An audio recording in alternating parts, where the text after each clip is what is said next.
వాడు mafia don.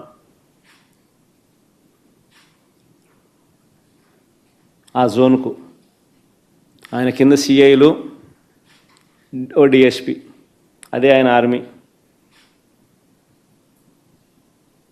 ఆ నియోజకవర్గంలో జరిగే ఇసుక కానీ, నియోజకవర్గంలో జరిగే మద్యం కానీ, ఆ మద్యం బెల్ట్ షాపులు నిర్వహించాలన్నా దాని పర్మిషన్లు కానీ, ఆ నియోజకవర్గ స్థాయిలో ఏ పరిశ్రమ నడవాలన్నా కూడా ఎమ్మెల్యేకి ఇచ్చే కప్పం దాకా, ఆ నియోజకవర్గంలో ప్యాకాట క్లబ్బులు నడిపే విషయంలో కానీ, ఏ విషయంలోనైనా కానీ డిఐజీలు ఆధ్వర్యంలో సిఐలు డబ్బులు కలెక్ట్ చేస్తారు.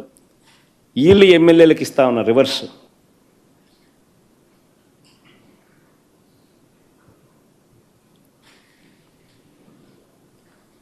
సగం వీళ్ళకి ఇస్తూ ఉన్నారు, సగం పైకి పెద్దబాబుకు చిన్నబాబుకు తీసుకొని పోతూ ఉన్నారు. డిఐజీలతో నడిపిస్తూ ఉన్నారు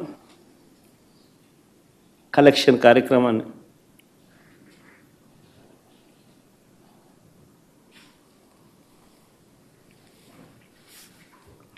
ఇవన్నీ చూసి భరించలేక కొంతమంది ఐపీఎస్ అధికారులు ఈ మధ్యకాలంలోనే చూసాం.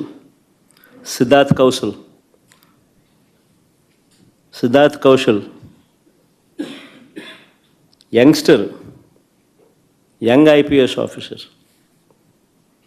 రాజీనామాలు చేసి వెళ్ళిపోతున్నారు వీఆర్ఎస్లు తీసుకొని. ఎందుకంటే ఆయన ఢిల్లీకి పోవడానికి రిలీవ్ చేయడు, ఎన్ఓసి ఇవ్వడు.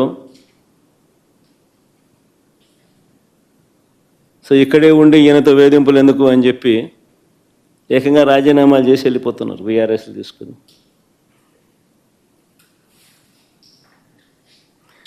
ఏ ప్రభుత్వమైనా గట్టిగా పని చేస్తే, ఏ ప్రభుత్వంలో అయినా పోలీసు వ్యవస్థ అన్నది గట్టిగా ఉంటే నేరాలు చేసేవాళ్ళు రాష్ట్రం వదిలిపెట్టి వెళ్ళిపోతారు. కానీ ఇక్కడ మాత్రం మన రాష్ట్రంలో పోలీసులు రాష్ట్రాన్ని వదిలిపెట్టి వెళ్ళిపోతున్నారు మంచి ఆఫీసర్లు.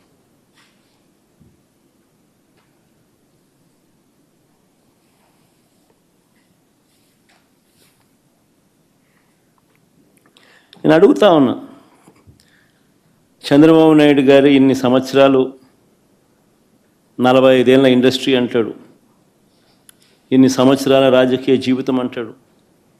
నేను అడుగుతా ఉన్నా, చంద్రబాబు నాయుడు గారికి రాజకీయ పార్టీకి మౌలికంగా ఉన్న హక్కులు ఏమిటో చంద్రబాబు నాయుడు గారికి తెలియదా అని అడుగుతా ఉన్నా.